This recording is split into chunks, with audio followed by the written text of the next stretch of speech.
L'esclave qui n'est pas en mesure d'assumer sa révolte ne mérite pas que l'on s'apitoie sur son sort. Et cet esclave répondra seul devant son malheur. En manière de dire bonjour, bienvenue mesdames et messieurs dans votre émission.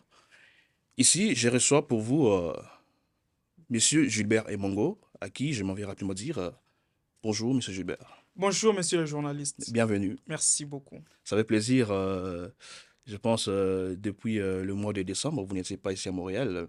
Je profite de l'occasion pour vous dire meilleurs vœux. Merci beaucoup, merci pareillement. Et meilleurs vœux à toutes les personnes qui vont nous suivre. Très bien. Je rappelle qu'aujourd'hui, nous allons parler de quelques sujets. Nous allons parler, mesdames et messieurs, de la place de la jeunesse dans la sphère politique congolaise. Nous allons également parler de la liberté d'expression et responsabilité. Bien entendu, nous allons parler aussi de la situation sécuritaire à l'est de la RD Congo.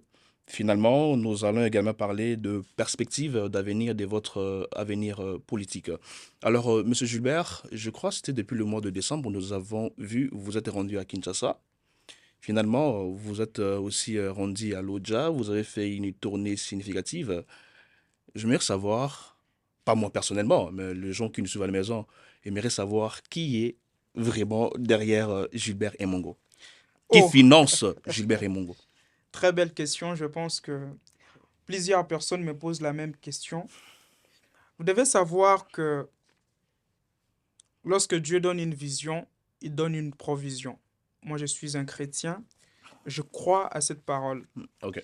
C'est vrai que tous les déplacements demandent de moyens, mais avant que je ne puisse me lancer dans un processus, je me prépare à conséquence. Vous savez, ce qui tue notre jeunesse aujourd'hui, c'est que la jeunesse congolaise pense que pour commencer ou pour poser des grandes choses ou des très grandes actions, il faut avoir suffisamment de moyens. Or, c'est les mêmes moyens que certains jeunes utilisent pour payer des vestes chères.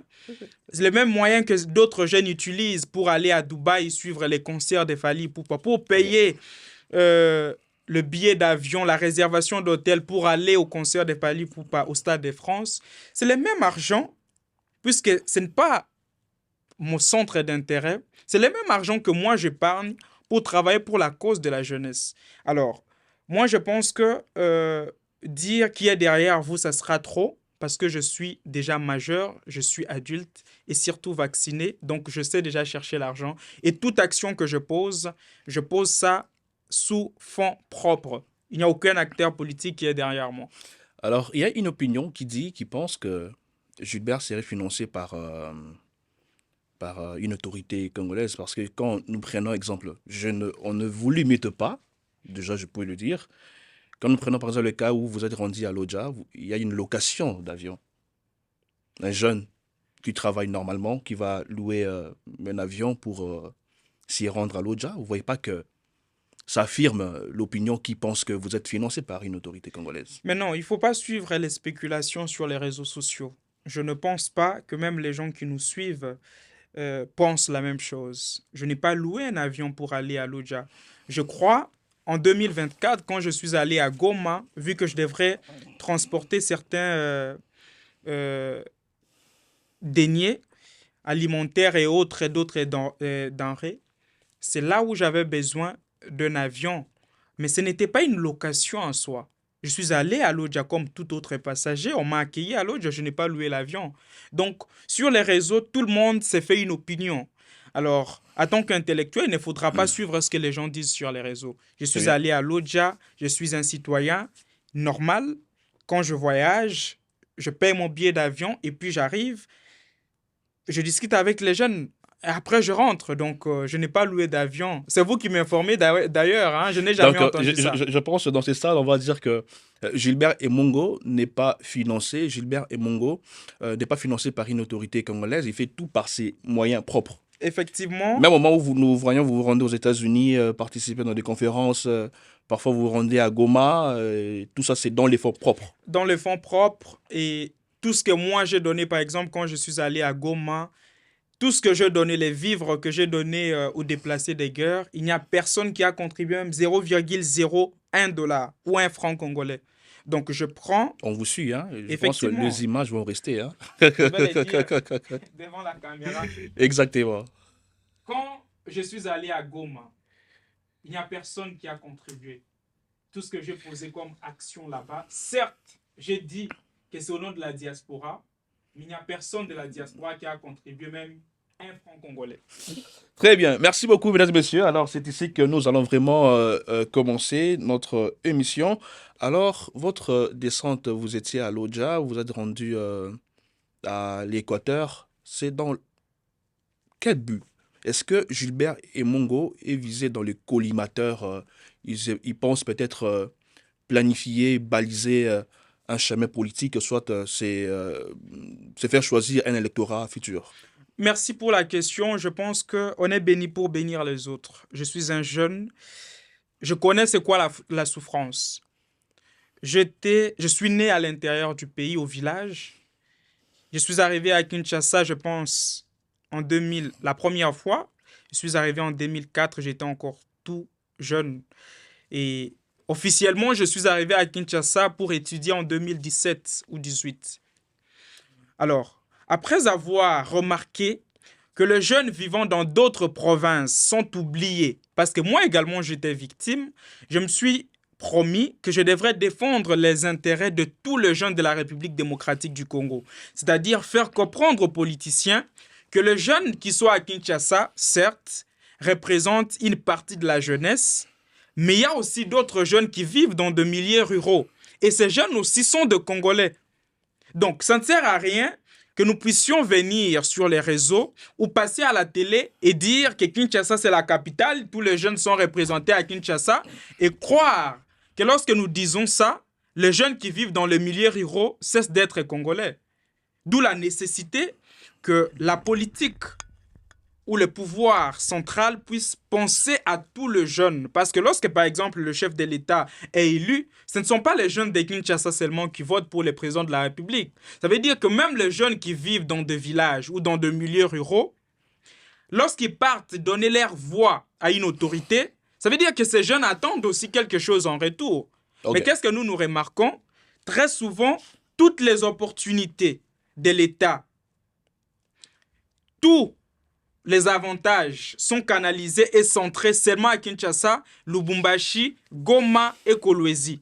Voilà pourquoi je me suis dit que cette fois-ci, je vais commencer à l'intérieur du pays. Ma question Et était puis, vraiment, par contre, celle de savoir le but de votre combat. je vous ai dit, Est-ce que c'est parce que nous, c'est plus à cacher, hein, on voit à nos jours quelqu'un qui veut préparer l'électorat, il commence d'abord par donner de pagne, par démarcher les mamans, donner de vivre, je ne sais pas comment.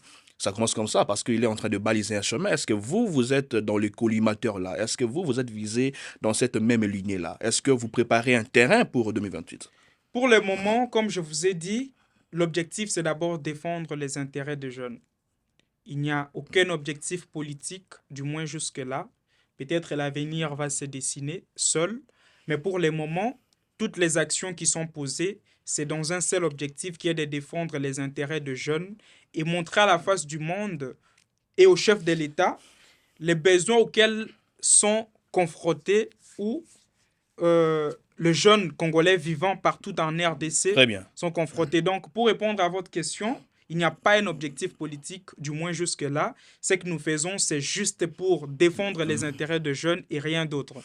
Alors, finalement, M. Gilbert et Mongo, vous vous êtes rendus au Congo profond. Je pense que vous avez trouvé de l'électricité, il y a de l'eau potable, il y a les femmes qui accouchent dans des conditions modernes, il y a les enfants qui étudient, en tout cas, passez-moi les termes, dans des conditions normales, je dirais, pour ne pas exagérer, dans des conditions internationales. Est-ce que vous avez un mot pour les autorités provinciales? Les autorités provinciales doivent être responsables et sérieux.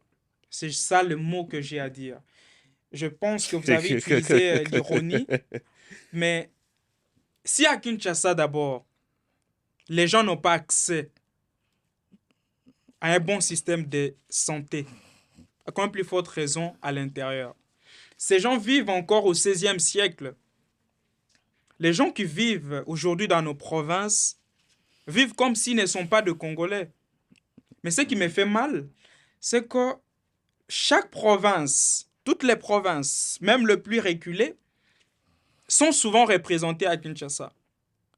Mais lorsque nous voyons cette négligence de la part des représentants ou des autorités provinciales, ou même les autorités qui représentent ces différentes provinces sur le plan national, ça fait mal. Donc, un mot, comme vous avez posé la question, je demande juste une chose aux autorités, qui est simplement d'être responsables et sérieux. Parce que à Kinshasa, je ne sais pas si c'est dans l'étendue spatiale générale congolaise. À Kinshasa, il y a, je parle de Kinshasa, c'est pas seulement Kinshasa, mais je prends le cas de Kinshasa, il y a la gratuité de l'enseignement. Est-ce que le même cas se passe aussi à l'intérieur au Congo profond? La gratuité de l'enseignement, le président de la République démocratique du Congo a lancé, en parallèle avec ces projets de la gratuité d'enseignement, aussi les projets des 145 territoires. Ça veut dire que oui, même dans d'autres villages, la gratuité d'enseignement est arrivée.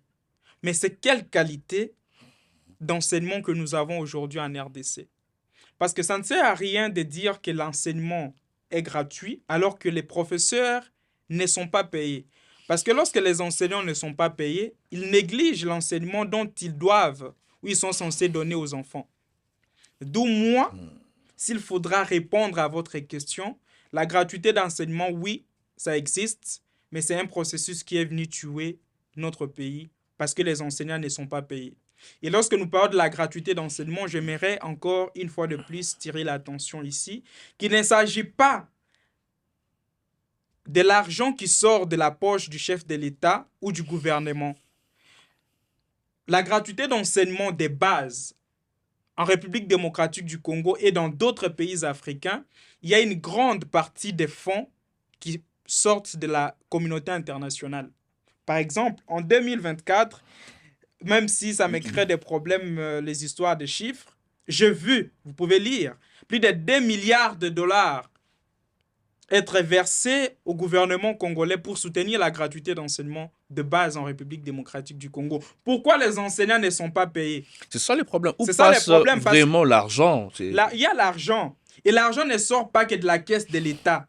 Il y a des organismes sur le plan international qui donnent de l'argent. Pourquoi les enseignants ne sont pas payés? Parce que c'est bon de dire, et c'est beau aussi de dire que l'enseignement de base est gratuit.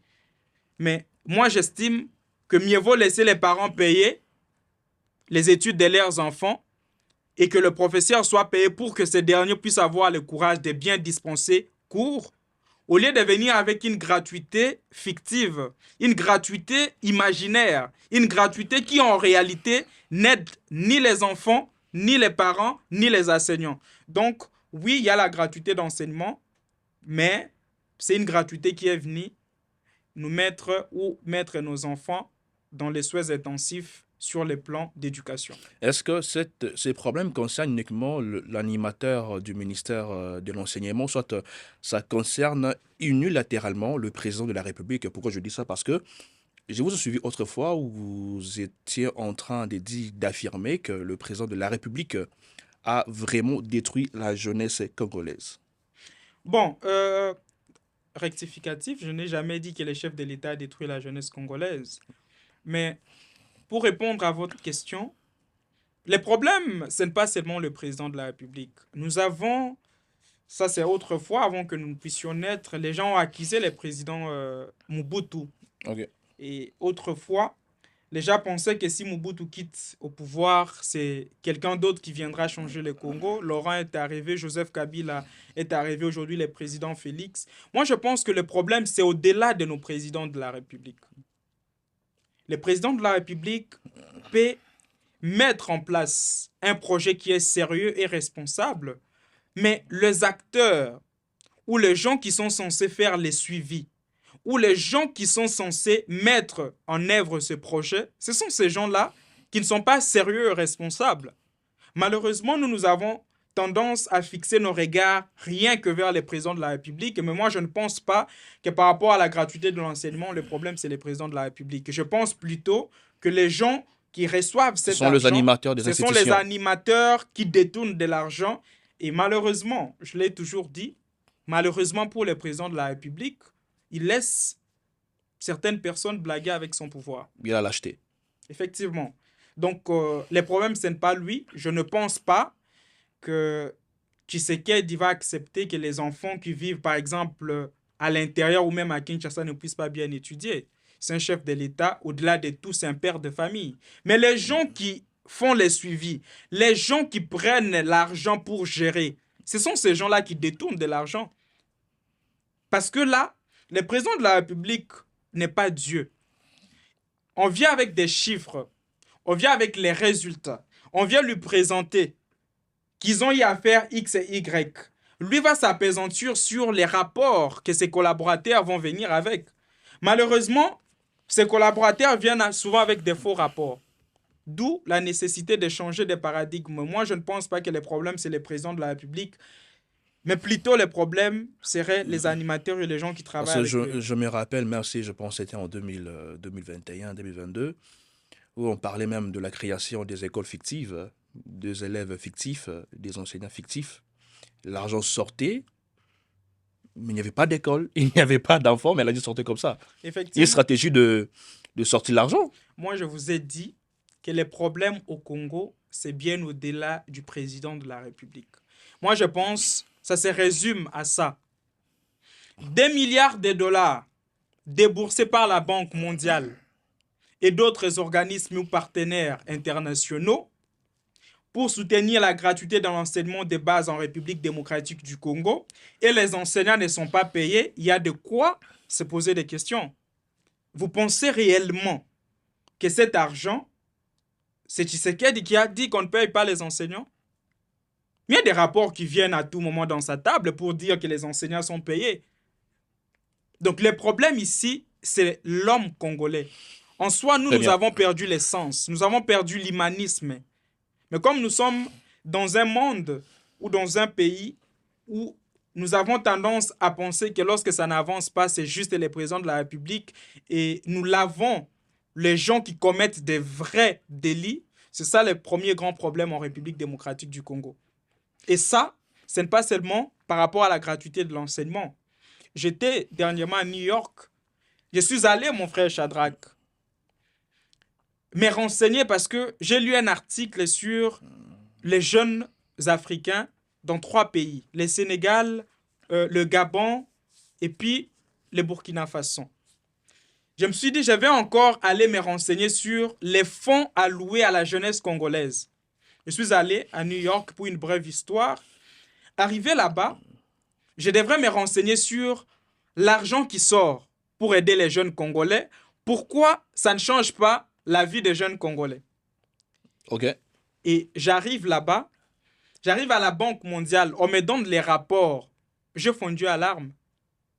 Chaque année, il y a des millions, depuis 2010 jusqu'à aujourd'hui, depuis l'époque du président Kabila, la Banque mondiale débourse des millions d'argent pour la création d'emplois des jeunes en République démocratique du Congo. Mais ces entreprises sont inexistantes, comme vous avez dit. Ce sont des entreprises fictives. Au point où en 2024, mon frère, la Banque mondiale débourse 300 millions de dollars, vous pouvez lire sur les réseaux. OK. Et à la même année, les Congo renvoient les résultats ou un autre rapport à la Banque mondiale pour dire que la République a créé plus de 6000 entreprises. Quand vous arrivez à Kinshasa, ces entreprises sont où? Elles Moi, n'existent je pas. pense qu'à nos jours, même dans des écoles, je ne sais pas si ça sera un peu très grave, mais on va me pardonner. Moi, j'aimerais que l'on enseigne à nos autorités le patriotisme, le militantisme, Mhm. le civisme.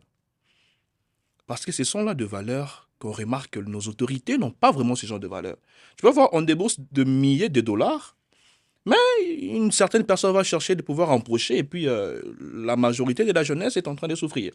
Effectivement, À l'époque malheureux. de José Kabila, on parlait, on disait, peut-être José Kabila disait, pendant son règne au pouvoir, il n'a pas eu 10 bons collaborateurs. Est-ce que c'est le même qu'avec Tshisekedi? Le président Tshisekedi n'aura même pas deux. Il n'a pas des Il n'a collaborateurs. pas de bons collaborateurs. Moi, ce qui me fait mal, c'est de voir les mêmes collaborateurs du président de la République qui sont en train non seulement de sacrifier l'avenir de la jeunesse, ont trouvé un moyen de corrompre certains jeunes qui sont dans leur parti politique pour que ces derniers puissent, je ne sais pas si c'est de la folie ou de l'envoûtement, que ces derniers puissent accepter de choses. Vous pouvez vous imaginer, j'ai publié une vidéo récemment où j'ai dénoncé la gestion opaque des fonds alloués à la jeunesse congolaise. Mais il y a quand même certains jeunes qui sont venus sur les réseaux dire ils cherchent à se positionner politiquement. Pour se positionner politiquement, on ne vient pas opposer simplement. Non. Vous voyez un peu? Donc, moi, je pense que le problème, c'est au-delà. Nous avons un problème d'hommes dans notre pays. Donc, le président de la République, oui, il y a beaucoup de choses que nous, moi, personnellement, je le reproche, mais je pense que nous ne devons pas oublier que nous-mêmes, nous acceptons d'être maltraités, nous acceptons d'être sacrifiés. Parce que le jeune Congolais, aujourd'hui, pour eux, lorsque les jeunes s'élèvent, directement, ces derniers doivent être comme leur adversaire au lieu de soutenir ces derniers. Par exemple, là, nous sommes en train de défendre, n'est-ce pas, les intérêts de jeunes qui, depuis 2010 jusqu'à aujourd'hui, des millions d'argent, la Banque mondiale, la Banque africaine de développement et d'autres organismes ont déboursé, mais ça n'a jamais aidé le jeune Congolais. Mais parce qu'un jeune est de l'UDPS, est de l'UNC, est, je ne sais pas, du PPRD, lorsqu'on parle de ça, parce que son acteur politique sera visé, directement, jeune abongo y a un réseau pour commencer à insulter, critiquer, dire Kazolu Kandé positionnement, oublions que c'est son avenir qui est en jeu. Mon frère, ce que l'on deviendra dans 5 ans est déterminé par nos décisions d'aujourd'hui. Nul ne peut semer les riz et récolter les arachides. Ce que l'homme aura semé, c'est ce qu'il va récolter. Aujourd'hui, la majorité d'entre nous, nous avons plus de 25 ans. Imagine-toi un seul instant, plus les 2 ans qui restent pour le président Tshisekedi. On aura quel âge? Plus celui qui va venir, s'il nous prend encore 10 ans. Nous serons de vieux. Et qu'est-ce que nous allons gagner de ce pays? D'où la nécessité que nous puissions. Lorsque nous disons ça, c'est aussi aider les présidents de la République, c'est aussi aider le jeune. Parce qu'il y a des voyous, il y a des bandits qui prennent l'argent destiné aux jeunes, aux mamans et aux enfants, et ils empochent ça. Vous avez parlé des entreprises fictives, je suis en train de chuter, mais ces entreprises fictives, ce sont des humains qui prennent l'argent dédié à ces entreprises. Ça veut dire que M. Gilbert, parce que la banque a donné 100 000 dollars pour créer les emplois, nous allons dire qu'on a créé une entreprise, la banque va continuer à envoyer les fonds pour que cette entreprise puisse rester en train de travailler. Mais il n'y a pas d'entreprise, ce sont des humains qui prennent cet argent. D'où la nécessité que les jeunes puissent comprendre que lorsque l'argent est déboursé pour leur cause, les jeunes Congolais doivent apprendre à revendiquer leurs droits. Et revendiquer leurs droits, ce n'est pas seulement insulter. Les problèmes, il y a la sortie d'argent, mais les problèmes d'affectation, je ne sais pas. C'est un problème qui remonte depuis des années. Je ne sais pas si ça va se résoudre aujourd'hui. Tu sais que même on entend toujours, voilà, on a déboursé 36 millions. Mais les problèmes d'affectation, c'est ce qui pose problème. Et vous savez que dans les 30 millions, jusqu'à aujourd'hui, il y a certains collaborateurs du président Kabila qui sont à l'étranger, qui continuent à encaisser de l'argent qui vient de ces organismes ou de ces partenaires financiers. Tu sais comment ils les font? Parce que lorsqu'ils étaient au pouvoir, même les collaborateurs du président Tshisekedi, c'est ce que ces gens sont en train de faire. Ça veut dire que la Banque mondiale débourse l'argent. Ils vont dire qu'ils ont créé, par exemple, les 100 entreprises. Et dans les 100 entreprises, il y a une entreprise qui s'appelle Gilbert et Mongo. Ça veut dire que même si les présidents... Ça n'existe même pas. Ça n'existe pas. Il n'y a ni adresse physique, ni quoi. Mais on paie sa adresse. Moi, par moment, M. Gilbert, je ne sais pas si c'est de la complicité. Parce que il y a des dénonciations à la télévision, radio, des tweets, réseaux sociaux, où on parle de ça. Mais il n'y a pas de changement. Au moment où il n'y a pas de changement, je pense que... Est-ce que vous ne voyez pas qu'il y a une complicité, même des autorités? Est-ce qu'il n'y a pas une complicité? Mais les autorités... Parce que c'est la vérité connue. Non, ce n'est pas une complicité des autorités, ce sont les autorités qui sont à la base d'abord. Il y a une complicité de certains jeunes inconscients. Parce que, vous savez, Atando Kisoko Belelié, Asila Kamwa Makas. Mais malheureusement, dans notre pays, nous avons des catégories de jeunes. Lorsque certains passent à la télé pour dénoncer. Il y a d'autres animés, je ne sais pas de quelle volonté ou de la sorcellerie, qui viendront parce que, n'est-ce pas, les ministres en charge, s'il vous plaît, monsieur journaliste, je suis très sérieux, ce sont des Ok, choses qui énervent et qui font mal. Parce que les ministres, c'est l'un des leurs. C'est quelqu'un qui est dans leur parti politique. Il y a des jeunes qui vont venir insulter directement. Yo quand qui balungoli yo ndo ko changer makambo. Est-ce que ici les problèmes eza que ko changer makambo to problème eza na nuke mutu azande na droit ya ko yiba mbongo ya l'état te. Mbongo eza destiné pour na batu nyonso. Quelqu'un n'a pas le droit de prendre. Même si celui qui est en train de dénoncer n'est pas parfait, mais nous ne devons pas accepter de rendre ou de normaliser les mauvaises pratiques. C'est ça le problème. S'il y a quelqu'un qui vole l'argent, qui est destiné à plus de 80 millions d'habitants, si nous venons dénoncer, par exemple, qu'au ministère X ou Y, il y a une gestion opaque des fonds alloués à la jeunesse, les jeunes Congolais de d'autres partis politiques ne peuvent eh même pas bien, s'élever parce qu'ils sont aussi jeunes. Ils ne peuvent pas passer à la télé pour commencer à insulter et venir avec des sujets qui ne concordent même pas avec ce que nous sommes en train de dénoncer. Donc c'est ça le problème. d'accord. Merci beaucoup, monsieur Gilbert Emongo. Je pense que le message est passé.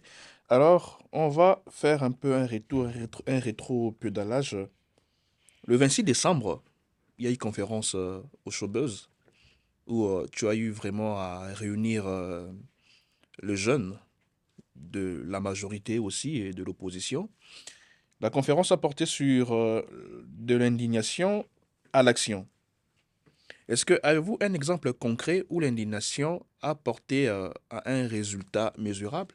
L'indignation, oui, c'est une bonne chose de s'indigner, mais l'indignation sans action, incomparable à une prison sans clé. Ok, OK? Donc, moi, je pense que lorsque nous avons sorti ces sujets, c'était pour faire comprendre aux jeunes que oui, nous connaissons déjà tous les défis, nous connaissons déjà que nous sommes sacrifiés, nous connaissons déjà que nous sommes marginalisés, mais qu'est-ce que nous devons faire concrètement pour changer les choses? Quelles décisions nous devons prendre? D'où nous avons organisé cette conférence et nous avons proposé des actions concrètes à la jeunesse. ok. Alors, je vous ai suivi, je pense, il y a une semaine passée, vous êtes en train de préparer une conférence à Kinshasa, à la Sainte-Thérèse. Oui, ce n'est pas une conférence, c'est un Un meeting. meeting, ça c'est au mois de juillet Ça sera au 2026. mois de juin 2026. Ça sera au terrain d'Engili Sainte-Thérèse. Je suis informé que le terrain est en construction. Nous allons voir l'évolution des travaux d'ici le mois d'avril. S'il n'y a pas toujours l'avancement remarquable qui pourra nous permettre d'organiser ça là-bas, nous allons déplacer notre meeting. Mais oui, effectivement, le 30 juin, nous avons un meeting avec les jeunes de Kinshasa où nous allons parler des droits, mais également rappeler aux jeunes de leurs devoirs. Parce que beaucoup de jeunes aujourd'hui ne font que défendre leurs droits, mais oublient que nous aussi, nous devons contribuer pour le développement de notre pays. Du coup, c'est très important que nous puissions discuter avec le jeune. Moi également, en tant que jeune, nous devons discuter. Comme j'aime certains romans de témoins de Jéhovah, il y a l'un qui dit les jeunes s'interrogent. Donc, Ok, nous devons nous interroger, nous devons analyser l'évolution de la jeunesse congolaise depuis 1960 jusqu'au 30 juin. Je pense que vous comprenez avec moi que c'est une date symbolique. Et rappeler aux jeunes que si nous ne nous battons pas pour notre pays, personne ne le fera à notre place. Donc, ce sera à Kinshasa. Nous travaillons fort avec l'équipe pour mettre les bonnes conditions qui pourront permettre aux jeunes de participer et vivre un moment particulier ces jours-là à Kinshasa. ouais, d'accord, merci beaucoup. Alors, je vais profiter de l'occasion de mon micro, avec mon micro, dire vraiment félicitations à vous, monsieur Gilbert Emongo, et surtout que vous êtes aussi une figure prépondérante de la jeunesse congolaise. Alors, on va toujours vous prier de continuer avec cette marche, et ça fera énormément plaisir. Alors, Merci beaucoup. merci beaucoup. Alors, monsieur Gilbert, Avant de clôturer ce sujet, on ne va pas clôturer ce sujet sans que nous ne parlions de la structure que vous aviez ici au Canada, la DNCD. Où en êtes-vous? La dynamique des nationalistes congolais de la diaspora, c'est une structure qui existe là. Les démarches étaient en cours pour incorporer ça. Nous avons incorporé ça au niveau fédéral. Ça veut dire que nous avons tous les documents, tous les accès nécessaires qui nous permettent désormais d'exercer euh, nos activités sur toute l'étendue du territoire canadien. Oui, il y a des avancées. La dynamique existe jusque-là. Certes, nous avons mis une pause sur nos activités pour avoir d'abord tous les documents, être en ordre avec l'État. Dieu aidant, nous avons déjà tous les documents. Vous pouvez aussi lire ça sur Internet. Vous écrivez seulement Gilbert et Mongo sur Internet, que ce soit au ministère de, que ce soit dans les registres des entreprises, les ministères de l'innovation et autres. Vous allez voir que la dynamique est bel et bien incorporée ici au niveau fédéral. Donc la dynamique existe jusque-là et elle continuera d'exister. Même si nous sommes en train de chercher à créer une structure qui pourra mettre, parce que lorsqu'on parle de la dynamique des nationalistes congolais de la diaspora, quand je suis allé au Congo, par exemple, beaucoup de personnes m'ont posé la question de savoir, et nous qui ne sommes pas de la diaspora, est-ce que nous sommes aussi concernés? Ok. Donc, nous avons créé une dynamique citoyenne, un mouvement citoyen. Je pense que nous allons aussi changer les noms ici. La DNCD pourra changer juste des dénominations, mais la structure reste intacte. Et oui, la structure existe jusque-là et je suis très fier. Est-ce que la DNCD est dans le collimateur de devenir un parti politique? Non, dans le fond, la dynamique ou notre mouvement citoyen n'est pas un parti politique. C'est un mouvement qui réunit les jeunes de tous les partis politiques. Ça veut dire un jeune peut être de l'UDPS et puis il vient dans notre structure. L'objectif, c'est de travailler pour l'éveil de la conscience des jeunes. OK? Nous, nous n'exigeons pas à nos membres d'appartenir à un parti politique, surtout que nous ne sommes derrière aucun parti politique et nous ne sommes pas un parti politique. Donc, non, du moins jusque-là, la dynamique n'a pas vocation de devenir un parti politique. Nous avons reçu la mission de travailler sur l'éveil de la conscience des jeunes congolais. D'accord, merci beaucoup. Alors à présent, nous allons parler de la situation sécuritaire à l'est du pays. Alors, Monsieur Gilbert et Mongo, après l'entérinement, excusez-moi, de l'accord de Washington-Kinshasa, nous attendions en tout cas à une paix durable. Alors, ce que nous sommes en train de voir là, c'est de la calmie. Pourquoi je dis ça? Parce que hier, il y a eu des détonations à Uvira et les gens prennent fuite, il y a eu des coups de tir. Où en sommes-nous avec l'accord Kinshasa-Washington? Bon, c'est vrai que je n'aime pas trop commenter sur cet accord parce que nous avons été traités de tous les noms. Depuis le début, les gens sont allés plus loin pour nous traiter de poisons rwandais, pour nous traiter de tous les noms. Mais je vais quand même glisser quelques mots. Moi, personnellement, je crois à l'accord de Washington pour finir la guerre à l'est du pays parce que je connais comment ou les modes opératoires des Américains. Tout ce qui se passe à l'est de la République démocratique du Congo jusque-là, c'est parce que les États-Unis d'Amérique n'ont pas encore installé ses troupes ou ses entreprises à l'est. Je ne vois aucun groupe rebelle qui va s'élever si les présidents américains ou les États-Unis d'Amérique installent leurs entreprises pour fragiliser la paix à l'est. Donc, je pense que l'accord en soi, je ne vais pas entrer à profondeur pour voir est-ce que les pays ont sacrifié les richesses du Congo. Non, je suis dans la dimension de la paix. Je pense que les jours où les Américains vont fouler leurs pieds à l'est du Congo, il n'y aura plus d'insécurité ni de tueries à l'est. Moi, ce qui me fait peur, c'est l'avancée des rebelles dans d'autres provinces. Parce que j'estime que le président américain ne sera pas là pour régler les conflits internes. Ça veut dire que si cet accord n'arrive pas à trouver la solution pendant que les rebelles soient encore à l'est, s'ils se déplacent vers l'ouest ou les sides du Congo, le président Trump ne va pas aller demander à ces gens-là de quitter. D'où la nécessité que tout puisse se finir pendant que les histoires soient encore à l'est. Je pense que vous avez vu même le rebelle s'est comporté dans cette façon de voir les choses. Au lendemain de la signature de l'accord, moi j'estime, selon mes lunettes d'approche, que peut-être Kagame a dit aux rebelles que l'accord que je viens de signer là-bas ne me permettra plus de vous soutenir éternellement. Donc, prenez-vous en charge. C'est pourquoi vous avez vu cette avancée rapide pour qu'ils prennent Uvira et qu'ils avancent vers les Katanga. Parce qu'ils savent que s'ils arrivent au Katanga, même si Trump installe ses troupes à l'est, ils vont dire que nous sommes ailleurs. D'où Trump n'aura pas vocation d'aller finir cette insécurité dans d'autres parties du pays. Donc, moi, j'estime que cet accord en soi, jusque-là, je ne pense pas que c'est un accord qui a failli ou qui a échoué. Parce que l'accord a été signé, les Américains ont le droit, mais ils sont aussi tenus par le devoir de cet accord. Je pense qu'au bout d'un moment, il y a une responsabilité partagée. Vous ne pouvez pas, ils ne pourront pas venir dans notre pays exploiter les matières premières telles que dit l'accord sans que les Américains ne puissent trouver la solution au problème qui a fait en sorte que cet accord soit signé. Donc moi, je pense que je pourrais critiquer cet accord les jours où les Américains vont arriver à l'est du Congo et que la situation sécuritaire persiste. Donc voilà. Vous ne pensez pas, M. Gilbert et Mongo, je pense qu'on va s'arrêter là avec la situation sécuritaire. Vous ne pensez pas que le problème de la guerre au Congo, c'est un problème qui doit être traité à l'interne? Surtout lorsque nous remarquons que c'était 3 jours, 4 jours passés, nous avons vu Donald Trump s'est désengagé de 66 organisations internationales. Est-ce qu'on ne craint pas qu'un jour Donald Trump se détourne aussi de notre situation?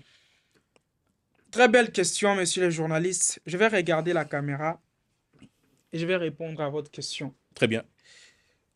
Le problème du Congo, c'est un problème qui mérite d'être réglé à l'interne.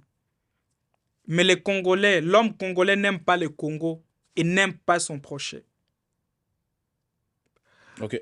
Vous savez, lorsque nous essayons de voir l'évolution de toutes les rébellions à l'est du Congo, depuis 1994 jusqu'à aujourd'hui, vous allez voir qu'il y a des Congolais qui font partie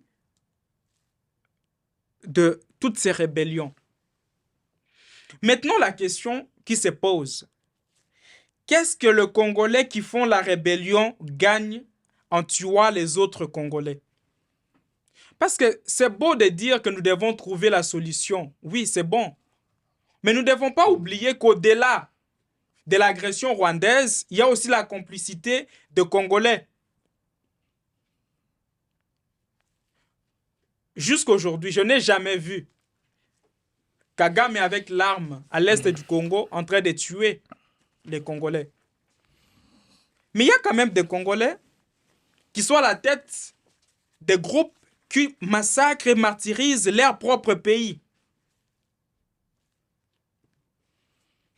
Si nous arrivons, par exemple, aujourd'hui aux États-Unis d'Amérique ou dans d'autres pays pour trouver la paix, moi souvent, ils ont makambo soni, nayo kaka soni. Parce que comment se fait-il que batu bazoboma bino nyonso boyebi ke eza Rwanda nde ezoboma biso? Mais bao baza na pouvoir lelo soki balungwe na pouvoir baokende kosalie na Rwanda po baboma Congo, bao bazalaki lobi na pouvoir po bakomi une opposition, ils ont la facilité d'aller se lier avec le groupe ou les pays qui nous martyrisent depuis 1994. Est-ce que on va Et pire encore, s'il vous plaît, aujourd'hui nous comptons plus de 30 millions de morts. Et ça continue. Hein, et ça continue. Mais vous allez voir, il y a des jeunes qui passent à la télé et viennent défendre ça.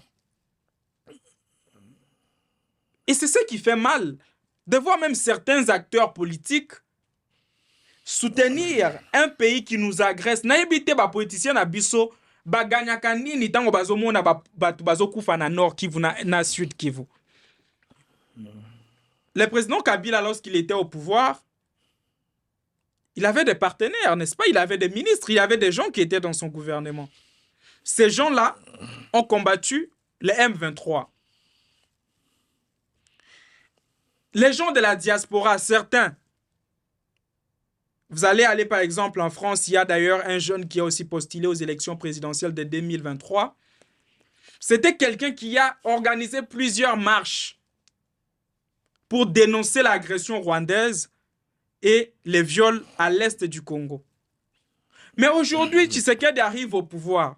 Les mêmes personnes qui autrefois étaient en train d'opposer ça, les mêmes personnes qui autrefois étaient en train de condamner ça, Baké Kossalié, na M23. Et puis, Bazoyo Katasonité, hein. Bazoyo Katasonité, moi, la question que je me pose, lorsque ces gens-là, parce qu'il y a déjà deux groupes là-bas, il y a l'AFC, il y a M23. Lorsque ces gens-là partent, parce que, entre guillemets, ils croient à la vision de Corneille Nangaa. Tant que nakana batu ya M23, bayebisaka bango nini? Que bolimbisa biso, boyebi ke biso ne toza boye, à l'époque on ne comprenait pas, tout banda ko opposer bino ba marche wana nyonso tout banda ko comprendre. C'est ce qu'ils disent aux gens de M23. C'est ce qui fait mal en fait. Lorsque moi je vois que ce sont nos parents eux-mêmes. Est-ce que le gouvernement central, c'est vraiment intéressant qu'il prenne une décision de pouvoir négocier avec M23? C'est une bonne marche? Je ne pense pas. Je ne pense pas. Au nom de la paix, justement, parce que voilà. Les gens qui meurent au nom de la paix, est-ce que c'est... Le problème, c'est lesquels? Au nom de la paix, oui. Jusqu'à preuve du contraire, Corneille Nangaa est congolais. Willy Ngoma est congolais. À l'AFC, il y a beaucoup de Congolais. De Daniel Safou et autres. Mais le problème ici, c'est lesquels? Est-ce que c'est dialoguer pour venir blanchir les gens qui nous ont tués? Parce qu'on peut encore comprendre qu'il y a des Congolais qui sont indignés. C'est ça vraiment le grand problème. Mais tant aussi qu'on dialoguer, c'est pour faire en sorte que bato babomi batuna nord Kivu na sud Kivu wana balimbisa bango, et puis encore dans les revendications, c'est faire en sorte que naba militaire wana o bazo boma batuna nord Kivu bakota na armée na biso. C'est ce qui n'est pas bien. Donc dialoguer avec Corneille Nangaa, ce n'est pas un problème en soi, mais dialoguer pour trouver la solution à quel problème? Si c'est pour trouver la solution et que la paix véritable puisse arriver en République démocratique du Congo, est-ce que c'est pour autant dire que nous devons faire en sorte que les rebelles ou l'armée rwandaise puissent nous envoyer des généraux pour que ces derniers puissent occuper des fonctions dans notre armée? C'est aussi ça le problème. Donc c'est bon de dialoguer, oui. Mais qu'est-ce qu'eux attendent de ces dialogues?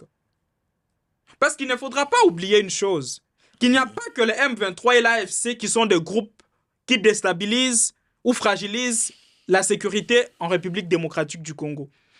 Donc si nous devons discuter, ça ne doit pas être un dialogue où l'AFC et M23 viennent sur la table de négociation au même niveau que la République démocratique du Congo. C'est-à-dire, basololana gouvernement, to basololana Congo démocratique, net bango nyonso bakomi ba État. Ce sont des individus qui se sont rebellés. Aujourd'hui, on va parler par rapport à la prise de l'Ouvira. On va dire, j'allais dire, le gouvernement est incapable, mais c'est un mot qui est très fort. Est-ce que le gouvernement est moins fort? Le gouvernement est moins fort. Moi, il y a deux aspects importants. Le premier aspect, je condamne le président de la République. Et le deuxième aspect, je soutiens le président de la République. Je ne pense pas, je vais commencer par répondre à votre question. Je ne pense pas que le gouvernement est faible. Mais je crois que notre pays souffre d'un sérieux problème, l'infiltration. Vous savez, même si nous avons Jésus-Christ comme président de la République démocratique du Congo, nous n'allons pas trouver la solution au problème du Congo sans l'amour. L'arsenal militaire qu'on avait à Goma, même lorsque vous essayez de voir les classements de l'armée ou des armées en Afrique, vous allez voir que nous venons avant l'armée rwandaise. Oui. Mais pourquoi l'armée rwandaise continue à martyriser notre terre et tuer nos frères? C'est qu'il y a un problème. Et ce problème-là, je te l'ai dit, mon frère, même si les gens ne veulent pas dire, c'est un problème de traîtrise. Nous ne nous aimons pas entre nous. Pour les intérêts mesquins, il y a les intérêts égoïstes qui dominent. Voilà, pour les intérêts égoïstes et mesquins, les Congolais sont prêts à tout. À l'époque je m'excuse de le dire, je ne suis pas un raciste, mais je pense que l'homme blanc avait compris ça avant. Qu'en Afrique, tu n'as pas besoin de fournir beaucoup d'efforts pour enlever celui qui vous met mal à l'aise. Il suffit de chercher seulement dans son entourage. S'ils sont 3, il y a une personne parmi ces gens qui va accepter qu'on puisse enlever les chefs pour que lui soit chef. Mais ce qui fait trop mal, c'est que ce ne sont plus les puissances coloniales ou les communautés internationales, européennes ou américaines. Mais c'est un pays africain, un dirigeant d'un pays africain qui a compris la faiblesse de l'homme congolais. Donc, Kagame sait qu'il n'a pas besoin de fournir beaucoup d'efforts. Il suffit simplement qu'il puisse voir à la télé qu'il y a un Congolais qui est marginalisé, abengi Congolais wana, à kozwa minduki, pour chercher à avoir le pouvoir na ndenge na ye. Mais la question qui se pose, nous sommes aujourd'hui à plus de 115 millions d'habitants. Si chaque Congolais qui sera mal à l'aise ou frustré à cause de ses intérêts privés décide aujourd'hui de prendre les armes, nous allons assister à quoi? Nous avons un pays de 115 millions d'habitants. Imaginons-nous un seul instant si chaque Congolais décide de devenir rebelle. D'où la nécessité que nous puissions nous comprendre entre nous. D'où la nécessité que les Congolais puissent comprendre que nous ne devons pas utiliser les sons du peuple congolais comme un moyen de pression pour déstabiliser un régime. Les gens ont fait ça à l'époque du président Kabila. D'autres le font à l'époque du président Tshisekedi. Tshisekedi partira. Mais Batubozo Bomana Est wana basa na famille à Tshisekedi te. Si tout le monde qui va se sentir mal à l'aise ou mécontent va prendre les armes, et puis bangonyo so ba misa kaka nord Kivu na sud Kivu, batu baza kuna baza batute. Donc il y a un sérieux problème au Congo, c'est un problème de traîtrise, tolinganité entre nous. Je pense que le message est passé, les temps et le pas... problème du président, s'il te plaît. Tu vas finir par là? Je finis par là. Il y a un autre aspect très important. Il n'y a pas une paix dans des provocations. Moi, je pense que le président de la République doit travailler sur un aspect important, la cohésion nationale et l'unité. Lutter contre le tribalisme. Ça ne sert à rien. Il y a des gens qui se croient supérieurs aux autres Congolais aujourd'hui au Congo. Ce sont les gens qui attribuent des nationalités aux autres Congolais. Ce sont les gens qui considèrent d'autres Congolais comme des Congolais de mauvaise qualité. Il n'y a aucun Congolais qui a le droit ou qui a le pouvoir de donner une qualité à un Congolais.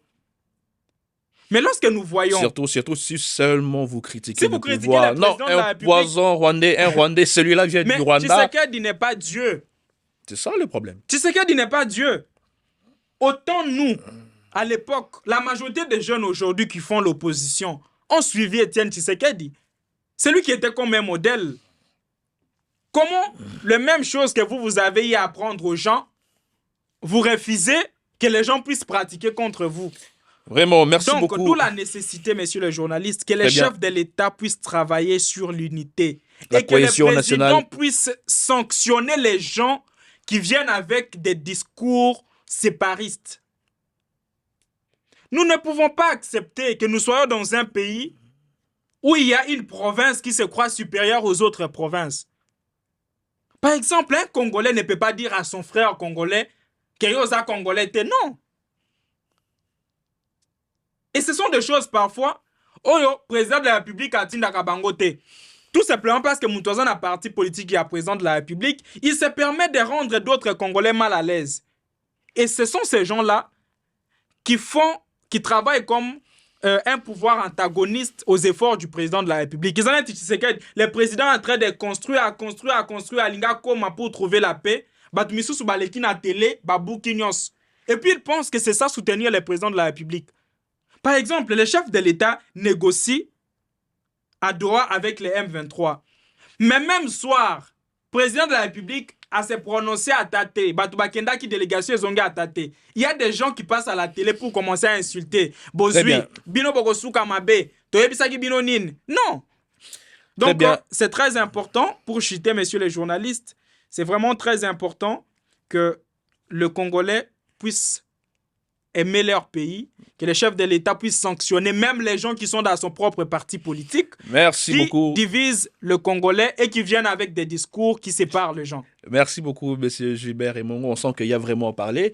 Peut-être que prochainement, on aura encore une des émissions. On va continuer, on va vraiment parler à long et à large tout ce qui concerne la santé politique de la République démocratique du Congo. On n'a qu'un seul pays, on n'a pas deux pays en tout cas. Souffrance, c'est qu'on parle comme ça, parce qu'on ne va pas justement être là avec des discours soporifiques qui ne vont pas faire avancer le pays. On est là pour parfois critiquer, parfois si les présidents de la République ont fait des avancées significatives, on est là pour parler de ça. Alors, Monsieur Gilbert Emongo, je pose une question parce que déjà, nous sommes en train petit à petit d'avancer à la fin de l'émission. Je pose une question, j'aimerais que vous soyez vraiment sincère. Je sais que tu as toujours été sincère. Monsieur Gilbert, un jour comme ça, au Vandi, j'aimerais poser cette question à Ningala. Au Vandandaku, déjà, tu sais que tu es un homme intelligent. Merci. Merci beaucoup. Tu es compétent. Merci. Un jour à la maison, tu regardes la télévision, tu vois le téléphone sonner, et tu prends comme ça, il y a le durcab du président de la République qui vous appelle et vous propose un poste au sein du gouvernement, accompagner le président de la République. Est-ce que vous serez moins enclin par rapport à cette offre? Très belle question. Pour commencer, je vais préciser un élément. Très bien. Je ne suis pas de cette classe-là qui pense que les changements, c'est toujours dans l'opposition. Ma lutte, c'est de voir les choses changer. OK. Et tout président, que ce soit les présidents Tshisekedi, que ce soit les présidents Kabila, que ce soit quelqu'un d'autre qui sera président, qui travaille pour l'intérêt de la nation, je n'ai pas vocation de venir critiquer tout ce que la personne fait. Très bien. Ce n'est pas une haine en soi. Certes, je ne fais pas partie de l'UDPS. Vous êtes allé d'ailleurs plus loin pour parler du gouvernement. Mais moi, même si on m'appelle sans salaire et on me demande de mettre mon intelligence au service de la nation pour la cause d'abord de la jeunesse, je le ferai. Moi, je n'ai pas une haine contre le président de la République. Vous savez qu'au actuelle. ministère de la Jeunesse, c'est Grace Coutinho. Il y a Grace Coutinho. Mais, monsieur, s'il vous plaît, j'aimerais préciser cet élément. Allez-y, allez-y. Grace Coutinho, je ne suis pas l'ennemi de Grace Coutinho. Il ne faudra pas que les gens Parce puissent que, penser aujourd'hui... excuse-moi, tu vas continuer, excuse-moi. Parce qu'il y a une certaine opinion qui pense que je ne dis pas que c'est ça, mais les postes ciblés de M. Gilbert et Mongo, c'est les ministères de la jeunesse. Parce que même pas Grace Coutinho, même à l'époque de Madame, qui est la vice-ministre actuellement de ministère des Affaires étrangères, à son époque, elle a eu vraiment chaud. Vous l'avez vraiment poussé, elle a eu vraiment chaud. Et à l'époque de Coutinho, c'est la même chose. Est-ce que c'est vraiment le poste ciblé de M. Gilbert Mongo? Je n'affirme pas de toutes les façons. Mais, très belle question. Le problème, c'est qu'au Congo, les gens n'aiment pas l'opposition. OK. Lorsqu'on oppose, surtout une opposition républicaine, c'est pour pousser l'autorité en place à bien faire les choses.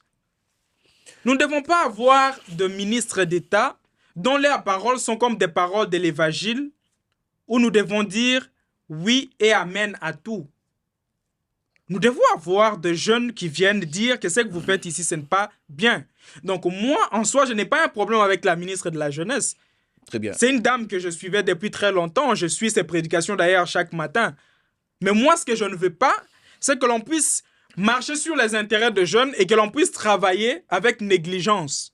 Mon problème n'a rien à voir avec la ministre ni Coutinho. Par exemple, quand je suis allé à l'intérieur du pays, si vous suivez mes différentes vidéos, j'étais en train d'envoyer ça, les messages, c'était beaucoup plus à la ministre de la Jeunesse. Donc moi, en soi, je ne suis pas en train d'envier le ministère de la Jeunesse. Même si c'est Jésus-Christ qui est ministre de la Jeunesse. Et puis, il sera critiqué. Il fragilise. Et puis, il ne travaille pas pour l'intérêt des gens. Nous allons critiquer. Que les gens puissent venir nous insulter comme ils veulent. Les jeunes Congolais ont été abandonnés depuis très longtemps. Et nous, si nous avons la vérité, nous savons la vérité. Nous n'allons pas laisser les gens nous imposer leur politique. Merci beaucoup, M. Gilbert Emongo. C'est la fin de l'émission. On dit à Lingala, Biloko a bien et oui, mais la vraie montée. Et vous qui émettez le vœu de suivre cette émission, suivez cette émission sur YouTube, tapez justement Sans Filtre TV, Sans Filtre TV, vous s'abonner à la chaîne pour suivre nos émissions de toutes les façons. Sans Filtre TV na YouTube, vous allez en tout cas vous abonner et puis à chaque fois qu'il y aura un élément, vous bénéficierez de cet élément. Déjà, nous avons ça fait de l'émission, M. Gilbert. Qu'est-ce que l'émission pourrait retenir de votre passage? Merci. Mon dernier mot est celui-ci. Permettez-moi, s'il vous plaît, messieurs les journalistes, Ok, par vos antennes, que je puisse éclaircir la lanterne. la lanterne sur un aspect. Il y a un jeune qui est arrêté à Kinshasa. Je pense que vous le connaissez. Nathanaël Onokomba. Déjà, Nathanaël, partout où tu te trouves, que Dieu te garde, mon frère. Malheureusement, j'ai vu qu'il y a un groupe de jeunes et de vieux qui se donnent le luxe aujourd'hui de prendre mon image, coller ça avec l'image de Nathanaël et du président Kagame pour salir notre lutte, moi personnellement ma lutte et mon combat. J'aimerais les dire ici en regardant la télé. Le fait que Nathanaël soit arrêté, si cela est avantageux pour certains jeunes, peut-être, qui critiquent ou qui n'aiment pas Nathanaël, les jeunes ne doivent pas croire ou mettre dans leur tête que lorsque quelqu'un vient dénoncer la pratique, l'arrestation à soi, les services de sécurité, lorsqu'un service de sécurité interpelle quelqu'un, ça veut dire que le service a suffisamment d'éléments. Alors, si Nathanaël est arrêté par les services de sécurité pour des fins d'information, ce n'est pas ça le problème. Mais lorsque nous venons condamner la façon dont cette arrestation s'est faite et qu'il y a certains jeunes qui se croient... La procédure. Moi, je condamne et je l'ai dit encore ici, la procédure. Nous ne devons pas tolérer que dans un État démocratique, on puisse arrêter quelqu'un même s'il a commis des délits graves sans que ses parents ou sa famille ne soient au courant de l'endroit où la personne se trouve après 72 heures. Mais parce que nous avons publié dans ce sens, il y a certains jeunes qui disent aux Congolais de mauvaise qualité. Monsieur Gilbert, excusez-moi, vous allez m'excuser parce que puisque nous parlons de cas de arrestations, je dirais, arbitraires, on a également le cas où on parle de la liberté d'expression. Est-ce qu'aujourd'hui, quand on parle de la liberté d'expression, ça veut dire avoir un abus sémantique, c'est-à-dire manquer du respect même à la personne qui assume la continuité de l'État, le président de la République. Quand nous prenons le cas, par exemple, de M. Camisello, qui a parlé dans une émission que je suivie, il disait tu sais qui dit Abalawapi, avec sa photo et un mariage, alias c'est ça, Abalawapi. Est-ce qu'on peut arriver vraiment à ce niveau? Non. Déjà, la liberté d'expression existe en République démocratique du Congo, mais la liberté après l'expression qui n'est pas garantie. Quand tu parles, tu es libre. Mais quand tu finis de parler, rien ne te rassure que tu seras libre. Moi, j'oppose toutes ces mauvaises pratiques. Les jeunes Congolais doivent avoir une lutte noble. Lorsqu'on fait l'opposition, on n'est pas obligé d'entrer dans des vies privées des gens. Insulter. Par exemple, j'ai l'impression qu'au Congo aujourd'hui, même les gens de l'opposition ont cette conception. Donc, ce que Mutoyen a raison à Fingi, président de la République, c'est que c'est un bon jeune. Ce qui Mutoyen a opposé président de la République, c'est que c'est un bon jeune. Mais si quelqu'un vient dire, par exemple, la vérité que je vais dire maintenant, je sais qu'il y a des gens qui vont nous traiter encore que tout ça va un régime. Donc, nous ne savons pas où nous situer. Si tu dis la vérité, bah, tu es opposition, bah, fingo mouta régime. Si tu opposes, bah, tu régime, bah, bengo au poison rwandais. Mais nous allons dire ça. Ce que Camiselo fait, ce n'est pas de l'opposition, c'est de l'impolitesse pure et simple. Au-delà de tout, il y a des valeurs morales qui doivent nous accompagner. Très bien. Le président de la République, au-delà d'être président de la République, c'est un père de famille. Il y a des choses qu'il ne faudra pas tolérer et nous devons arrêter les excès des ailes. Par exemple, à un chef de l'État, tu ne peux pas aller dire, mon frère, c'est parce que nous sommes au Congo. Hein.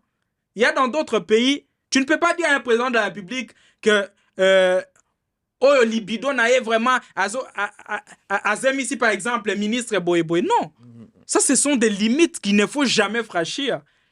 Le président de la République, c'est le symbole de notre pays.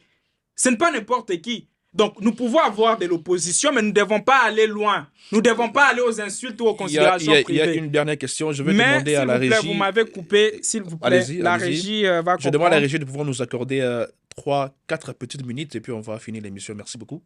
J'étais en train de parler de ça, de la liberté d'expression. Au Congo, la liberté d'expression est garantie, mais la liberté après l'expression n'est pas garantie. Mais c'est important que le jeune qui passe à la télé puisse mesurer aussi ce qu'ils disent. Ce n'est pas parce qu'on fait de l'opposition, parce que nous sommes dans un État démocratique, que nous devons penser que tout ce que nous pouvons dire, nous sommes libres de dire les choses n'engetolingui. Non. Il y a des limites à ne pas franchir. D'où la nécessité que certains jeunes puissent toujours mesurer et puis quitter les insultes. Il ne faudra pas que nous puissions faire croire aux gens qu'à part les insultes, nous ne savons rien. Merci Alors beaucoup. pour Nathanaël, s'il vous plaît, j'aimerais chuter. Ok, vite fait. Le jeune qui nous donne cette couleur d'être rwandais ou poison rwandais, je ne suis pas là pour soutenir les tweets de Nathanaël, dont je me réserve parce que jusque-là, personne ne sait si c'est vraiment à cause de ça qu'il est arrêté. Mais les jeunes qui se battent pour ces pays doivent être respectés au bout d'un moment donné. Vous savez, il y a des jeunes qui sont à Kinshasa, qui sont forts que dans des commentaires. Vous savez avec moi les risques que nous prenons lorsque nous prenons des positions contre le Rwanda, que ce soit ici à l'étranger ou ailleurs. Et nous ne les faisons pas pour faire plaisir au président de la République, mais nous sommes d'abord Congolais et citoyens. Il y a des jeunes qui sont là juste pour insulter. Ça, c'est une haute trahison à Fingimboka, à Salinini. Mais nous, les risques que nous prenons, il y a beaucoup qui sont là-bas à Kinshasa qui ne prendront jamais ces risques. Donc, nous autres, nous ne sommes pas des gens que la bêtise de la jeunesse congolaise vivant à Kinshasa, surtout de certains partis politiques, puisse atteindre. Nous travaillons ici, à l'étranger, vous savez, nous avons organisé des marches.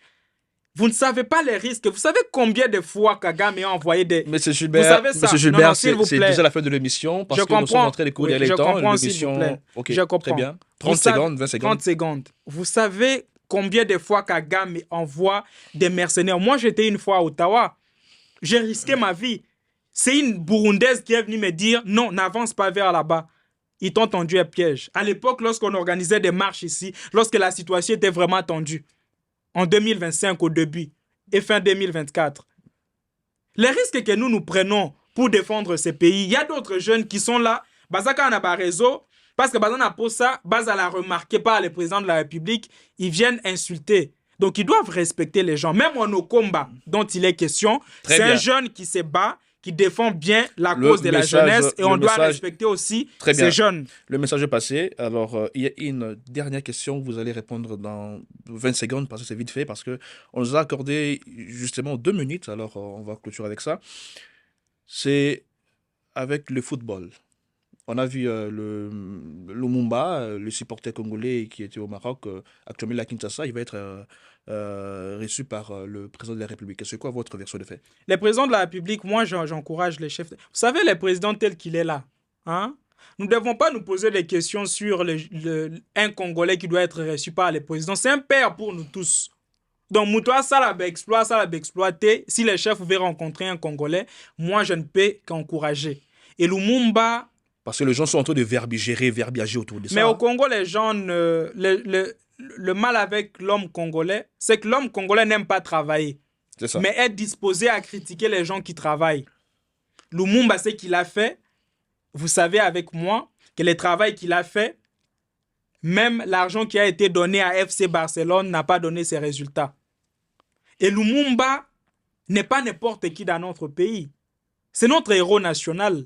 Et lorsque quelqu'un, défend non seulement l'image de notre pays, mais transmet un message d'espoir. Parce que Lumumba représente l'espoir pour les générations futures.